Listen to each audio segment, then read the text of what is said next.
Agriculture में वैसे बहुत सारे प्रोडक्ट एक्सपोर्ट होते हैं, लेकिन उनमें से भी अगर आप स्टडी करो प्रॉपरली एंड डिसाइड करो कि ऐसे कौन से प्रोडक्ट है जो एक तो मार्जिन भी अच्छा देते हैं, having the good shelf life and having the good potential in the export market also. So yes, we are talking about today in this video about ginger. India is the sixth largest exporter in the ginger export. So yes, need to study about that and you can start your export journey with this. So आइए देखते हैं उसकी जानकारी. Hi दोस्तों, I am KD Sushma. I am author, exporter, trainer and business coach. And yes, I am on a mission to create 10,000 exporters by 2025. क्योंकि मुझे पता है, जितना जाना है मैंने, India has tremendous potential to start and create their fortune. बस कभी इतनी ही है कि हमें एक तो राइट गाइडेंस नहीं मिला, राइट नॉलेज नहीं मिला, and that is why might be the एक सही नेटवर्क भी नहीं मिला. So we are creating that global network, global platform for our students, those who are joining us to become exporter in the business. सो चलो हम आज देखते हैं जिंजर के बारे में. सो जिंजर एक ऐसा प्रोडक्ट है जो मतलब बहुत सारे जगह पे यूज होता है. जस्ट जनरल हाउस होल्ड भी अगर आप देखते हो तो भी जिंजर के बिना कुछ नहीं हो सकता. और सेम थिंग, इसका यूजेस इतने होने से कारण बहुत सारे कंट्रीज में भी इसको इंपोर्ट किया जाता है. तो रही बात अगर जिंजर की एक्सपोर्ट की, तो जिंजर कहाँ कहाँ पे प्रोड्यूस करता है इंडिया. तो जिंजर एक तो पूरे इंडिया में मेजॉरिटी स्टेट्स में प्रोड्यूस किया जाता है, ग्रो किया जाता है. महाराष्ट्र भी करता है, बेंगलोर करता है, कर्नाटका भी है, लाइक आंध्रा हो, तमिलनाडु हो, गुजरात हो, ऐसे बहुत सारे स्टेट में जिंजर का प्रोडक्शन किया जाता है. लेकिन बहुत सारे जिंजर अगर इस इतनी सारी जगह पे प्रोड्यूस भी होता है तो भी इसके वैरायटीज डिफरेंट है और उसका एक्सेप्टेंस इन द मार्केट भी डिफरेंट है. एक तो महाराष्ट्र ओरिजिन जो भी जिंजर जाता है, मेजॉरिटी वो जिंजर डोमेस्टिक पर्पस के लिए ज्यादा यूज किया जाता है. क्योंकि एक तो उसकी वैरायटी अगर आप देखी होगी कभी, तो जैसे जितना हमने स्टडी किया, because we have exported ginger already and we are exporting that also already now also. So हमने जितना देखा तो महाराष्ट्र का जिंजर है, एक तो साइज में बहुत छोटा आता है, थिकनेस में भी बहुत छोटा होता है, लेकिन उसका जो जूस कंटेंट है वो बहुत ज्यादा है. एरोमेटिक में अगर देखा जाए तो वो बहुत स्ट्रांग है, तो which is actually useful in the house hold also. तो हम चाय बनाने के लिए जो जिंजर यूज करते हैं, जो मेजॉरिटी मतलब हमें वो अरोमा पसंद है या फिर उसके मेडिसिनल प्रॉपर्टीज पसंद है, तो वो ज्यादातर वो होता है. बेंगलोर या कर्नाटक ओरिजिन का जो जिंजर हमने देखा, that is mostly acceptable in the international business. मतलब कर्नाटक ओरिजिन ही उनको लगता है. वो जिंजर एक तो रिगोडी उसका टाइप आता है, हिमाचल टाइप मतलब उसके बहुत सारे टाइप है, लेकिन रिगोडी उसका बहुत सारा फेमस टाइप है, तो वो भी वहां पे ज्यादा आता है. और वो जो जिंजर है वो तो एक तो साइज में बहुत बड़ा होता है, उसका शाइन भी कंपैरेटिवली अच्छा है, मतलब शाइनिंग होता है वो. और दूसरी बात है कि वो मेजॉरिटी एक्सेप्ट है, मतलब एक्सेप्टेड है. हिमाचल एक दूसरी वैरायटी है, तो ये भी मतलब आसाम में भी ज्यादा मतलब ग्रोइंग किया जाता है जिंजर का, तो वहां की एक वैरायटी है, तो वो भी बहुत ज्यादा एक्सेप्टेड है बहुत सारे कंट्रीज को.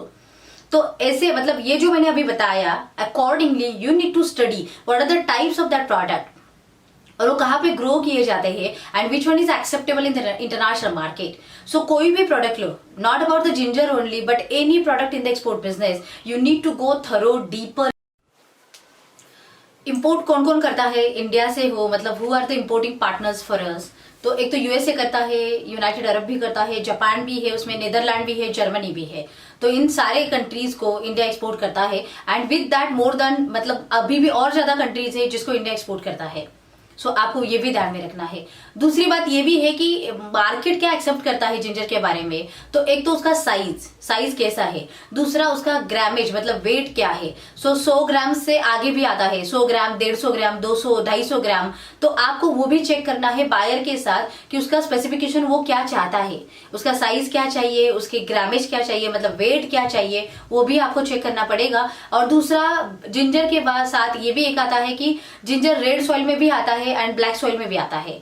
तो वो भी मतलब प्रिफर करो कि मार्केट को कौन सा ज्यादा चाहिए या फिर आपके कस्टमर की डिमांड क्या है, उसके स्पेसिफिकेशंस क्या है उसके बारे में, तो वो भी चेक करो. मेजॉरिटी केस में मतलब हम जो एक्सपोर्ट करते हैं, so we are also exporting, मतलब middle east is our main market and yes we are trying to Netherland also, we are trying to develop European market also. सो वो भी बहुत बड़ा मार्केट है उसके लिए. So you can try your hands on that also. So in short अगर कहा जाए, ginger is the good commodity in the market right now, that having the good shelf life, having the good market presence and having the good market uses also, so you can try to that also. एक तो retail purpose के लिए भी ज्यादा ginger भेजा जाता है, दूसरा मेडिसिनल पर्पज के लिए भी जाता है, यस कॉस्मेटिक पर्पज के लिए भी जाता है। तो आपको वो भी सारी चीजें चेक करनी है कि वो कैसे कब कहाँ पे यूज होता है, accordingly find out the market and yes try to that market. Documentary purpose पे अगर देखा जाए तो ये डॉक्यूमेंट क्या क्या लगते हैं कि अगर एक्सपोर्ट में जाना है तो, सो डॉक्यूमेंटेशन में जैसे IEC is the main document for every product, import export code. Second is RCMC. RCMC मतलब एक्सपोर्ट प्रमोशन काउंसिल की मेंबरशिप लेने के बाद आपको आरसीएमसी मिलती है।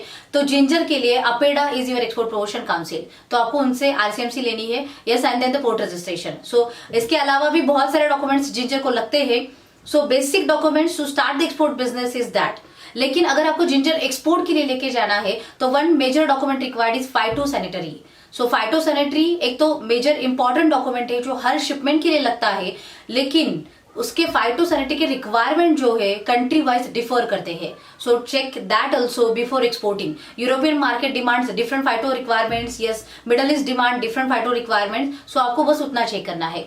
उसके अलावा भी ग्लोबल गैप सर्टिफिकेट भी लगता है उसके लिए। सो आपको क्या समझना है कि जो मार्केट आप टैप करना चाहते हो उस मार्केट के रिक्वायरमेंट्स क्या है, and accordingly prepare yourself yes before entering in that market. So I hope you have understand all about the ginger export business, and is definitely जैसे हम हमेशा कहते हैं ना, nothing is impossible, nothing is so difficult that you can't try that या फिर you can't go in that।